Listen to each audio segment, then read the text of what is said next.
के अंदर जो भी 75 साल का होगा उसको रिटायर कर दिया जाएगा।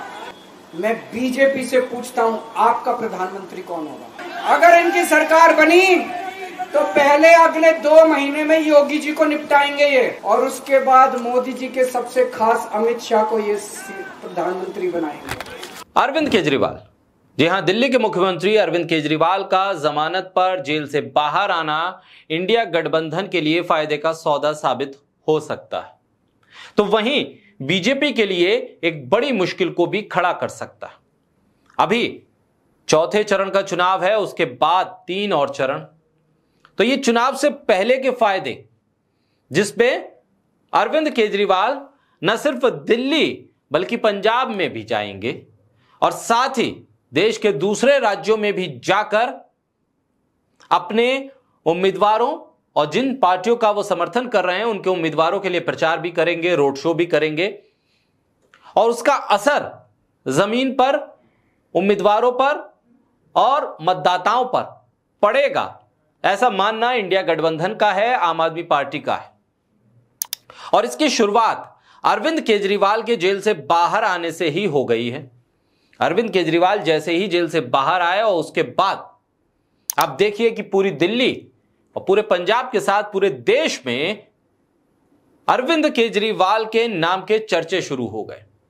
ममता बनर्जी से लेकर दक्षिण भारत के तमाम नेता हों या फिर इंडिया गठबंधन के अखिलेश यादव हों या और तमाम नेता, बधाई पर बधाई, बधाई पर बधाई का सिलसिला शुरू हो गया। जिस वक्त अरविंद केजरीवाल को जमानत मिलने की खबर आई, कन्नौज में राहुल गांधी और अखिलेश यादव रैली कर रहे थे, और रैली से ही जहां पर संजय सिंह भी जिस रैली में मौजूद, वहां पर फिर ऐलान कर दिया गया कि स्वागत करते हैं हम केजरीवाल का कि उनको जमानत मिल गई, न्याय पर हमारा विश्वास मजबूत हुआ है, न्यायपालिका का शुक्रिया। अरविंद केजरीवाल बाहर आए, एक प्रेस कॉन्फ्रेंस की, प्रेस कॉन्फ्रेंस रैली में ही तब्दील हो गई क्योंकि कार्यकर्ताओं का हुजूम था, जमावड़ा था। अरविंद केजरीवाल ने उस रैली में जो कहा वो देश की सियासत को बदल कर रख देगा, आने वाले फेसेस में मतदाताओं पर ऐसा प्रभाव डालेगा जिसका अंदाजा शायद बीजेपी को भी नहीं है। लेकिन एक डर जरूर है अरविंद केजरीवाल के बाहर आने से बीजेपी के भीतर। 4 जून को मोदी सरकार की जगह इंडिया गठबंधन की सरकार आने वाली है। यह पहला शब्द जब अरविंद केजरीवाल ने कहा, उसके बाद से एक नैरेटिव बन गया और आम आदमी पार्टी के कार्यकर्ताओं और संगठन के बीच में एक हौसला बना कि हमारे उम्मीदवार जहां जहां हैं वहां उनके लिए भरपूर काम करना है और जिनका हम समर्थन कर रहे हैं उनको भी भरपूर सहयोग देना है। आगे उन्होंने कहा कि ये लोग यानी बीजेपी उत्तर प्रदेश के सीएम को भी बदलने जा रही है, यानी योगी आदित्यनाथ को लेकर अरविंद केजरीवाल ने जो बयान दिया है उसने बीजेपी के भीतर की सियासत को हिलाकर रख दिया।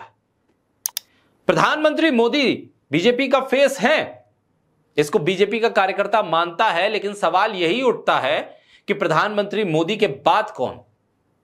तो ऐसे में दावेदारी उत्तर प्रदेश के मुख्यमंत्री योगी आदित्यनाथ की बहुत ज्यादा है, क्योंकि एक स्टार प्रचारक के तौर पर उनकी डिमांड उत्तर प्रदेश से लेकर दक्षिण भारत हो या किसी भी राज्य में और कोई सा भी चुनाव हो, उनकी डिमांड बढ़ती गई और वो स्टार प्रचारकों की लिस्ट में, फहरिस्त में ऊपर की तरफ बढ़ रहे।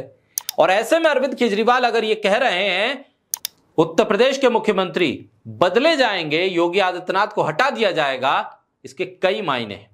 इसके एक मायने यह है कि बीजेपी के भीतर जो विवाद है, मोदी के बाद कौन, उस विवाद को बढ़ाने का काम अरविंद केजरीवाल के इस बयान ने दे दिया है।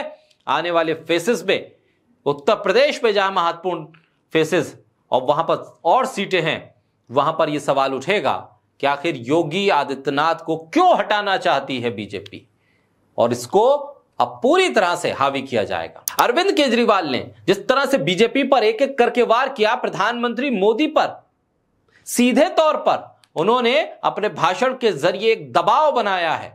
उन्होंने कहा कि सबसे पहले प्रधानमंत्री से जो लोग मिलने जाते हैं 10 से 15 मिनट प्रधानमंत्री मेरी गिरफ्तारी और मेरे बारे में बात करते हैं, और ये प्रधानमंत्री पर इस तरह से दबाव बनाने का सिलसिला अरविंद केजरीवाल ने शुरू किया है।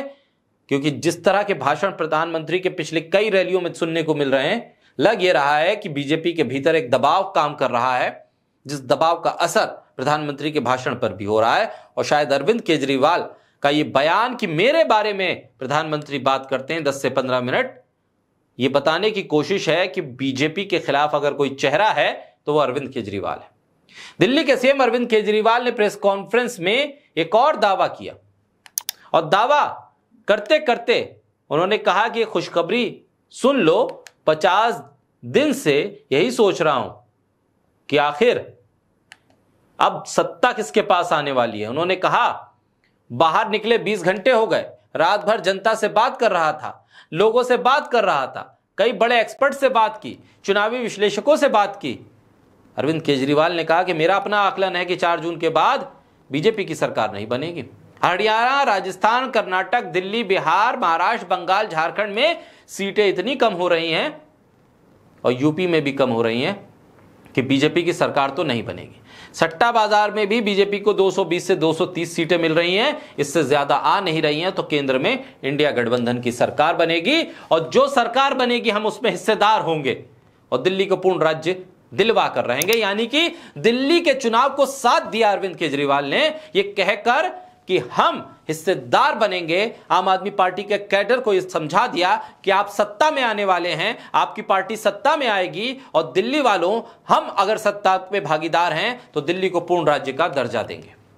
दिल्ली का एलजी दिल्ली के लोगों का एलजी होगा, गुजरात से आया हुआ नहीं। यह बीजेपी को भी समझा दिया और आम आदमी पार्टी के साथ साथ दिल्ली वालों को भी समझा दिया कि जो गुजरात यानी बीजेपी के जो एलजी हैं वो दिल्ली सरकार को काम नहीं करने देते हैं, इसलिए हम इंडिया गठबंधन के साथ खड़े हैं, वो सत्ता में आएगी तो दिल्ली को पूर्ण राज्य का दर्जा दिलवाएंगे। केजरीवाल ने एक बड़ा दावा यह भी किया कि प्रधानमंत्री 17 सितंबर को 75 साल के हो जाएंगे। बीजेपी के अंदर खुद प्रधानमंत्री ने यह फार्मूला, यह नियम तय किया है कि जो 75 का होगा वो रिटायर होगा। एल.के. आडवाणी, मुरली मनोहर जोशी, सुमित्रा महाजन, सबको रिटायर कर दिया गया। और ऐसे में कई और नेता हैं जिनको टिकट नहीं दिया गया, उनके टिकट रोक लिए गए क्योंकि कलराज मिश्र का नाम। ऐसे में अगले साल प्रधानमंत्री मोदी खुद रिटायर हो जाएंगे और अगर वो सत्ता में आ भी गए तो फिर सवाल यह है कि आखिर उनके बाद कौन। और जब वो रिटायर हो ही जाएंगे अगले साल तो वोट किसके नाम पर मांगे जा रहे हैं और मोदी की गारंटी क्यों कही जा रही है। जो शख्स 1 साल के बाद रिटायर हो रहा है सियासत में, उसके नाम पर वोट मांगकर बीजेपी क्या वोटर्स के साथ धोखा कर रही है। अरविंद केजरीवाल ने कहा कि मैं बीजेपी से पूछना चाहता हूं कि आपका प्रधानमंत्री का दावेदार कौन है। केजरीवाल ने कहा कि अगर सरकार मानो बन भी गई तो पहले 2 महीने में आप तो योगी आदित्यनाथ को निपटाओगे, कहीं वो नंबर 1 की रेस पे आ जाएं। और उसके बाद प्रधानमंत्री मोदी अपनी जगह अमित शाह को प्रधानमंत्री बनाएंगे और फिर खुद रिटायर हो जाएंगे। तो लोग वोट मोदी को दे रहे हैं लेकिन पीएम मोदी वोट अपने लिए नहीं अमित शाह के लिए मांग रहे हैं। ऐसे में मोदी की गारंटी कौन तय करेगा। अमित शाह मोदी की गारंटी पूरा करेंगे। बीजेपी को वोट जो देने जा रहा है वो ये सोचकर जाए कि वो मोदी को नहीं अमित शाह को वोट कर रहा है।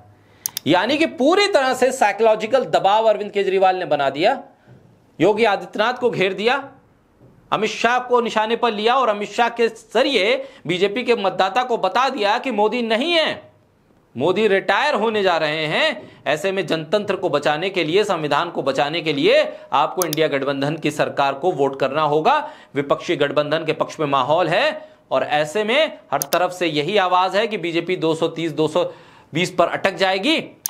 अरविंद केजरीवाल अब लगातार रैलियां करेंगे, अलग अलग कार्यक्रमों में हिस्सा लेंगे, रोड शो करेंगे, भाजपा को घेरेंगे, इंडिया गठबंधन को मजबूत करेंगे। अरविंद केजरीवाल की गिरफ्तारी के बाद जिस तरह से आम आदमी पार्टी के कैडर और खुद उनकी पत्नी सुनीता केजरीवाल ने काम किया है, संगठन को इकट्ठा किया है, वो ये बताता है कि आम आदमी पार्टी का संगठन मजबूत हुआ है। मनोवैज्ञानिक तौर पर वो और मजबूत हुए हैं और आम आदमी पार्टी अब ये समझ रही है कि यहां से वो दिल्ली और पंजाब के बाद दूसरे राज्यों में भी अपने पैर फैला सकती है। जिस तरह से हिंदुत्व के पिच पर जाकर अरविंद केजरीवाल बीजेपी से टक्कर लेते हैं, बीजेपी के ही सेट किए गए एजेंडे को ध्वस्त करते हैं और अपने एजेंडे को लागू करते हैं, यह नैरेटिव अरविंद केजरीवाल के अलावा कोई और तय नहीं कर पा रहा है। अरविंद केजरीवाल चुनाव के बाद की स्थिति में भी बहुत महत्वपूर्ण हो जाएंगे, क्योंकि उनके संबंध इंडिया गठबंधन के साथ नहीं खड़े होने वाले वो दल जो बीजेपी के खिलाफ हैं उनके साथ भी बहुत अच्छे हैं, चाहे बीजेडी हो या ममता बनर्जी। ऐसे कई दल हैं जो अगर 30-40 सीटों का फासला रह गया इंडिया गठबंधन के बहुमत के आंकड़े तक पहुंच रहे बे, तो अरविंद केजरीवाल उन तमाम पार्टियों को एक साथ ला सकते हैं इंडिया गठबंधन के, जो इस वक्त तो इंडिया गठबंधन में नहीं है लेकिन बीजेपी के खिलाफ खड़ी हुई हैं या बीजेपी के खिलाफ जा सकती हैं पोस्ट पोल अलायंस में। इसलिए अरविंद केजरीवाल का भाषण बीजेपी के लिए एक चक्रव्यूह है, और इस चक्रव्यूह से बीजेपी कैसे बाहर आती है यह देखना होगा, क्योंकि अरविंद केजरीवाल के बाहर आते ही न सिर्फ आम आदमी पार्टी बल्कि पूरे के पूरे इंडिया गठबंधन में एक अजीब सी हलचल तैर गई है। और यह हलचल ये बता रही है कि इंडिया गठबंधन के बीच कार्यकर्ताओं, मतदाताओं, उम्मीदवारों को यह विश्वास हो गया है कि सरकार बीजेपी की नहीं आ रही है। और सबसे बड़ा वार तो प्रधानमंत्री को लेकर अरविंद केजरीवाल ने कर दिया कि प्रधानमंत्री अगले साल हो रहे हैं रिटायर, ऐसे में आपका वोट मोदी को नहीं जा रहा है, अमित शाह को जा रहा है, यह सोचकर वोट कीजिएगा, क्योंकि योगी आदित्यनाथ का भी पत्ता चुनाव के बाद बीजेपी काट देगी।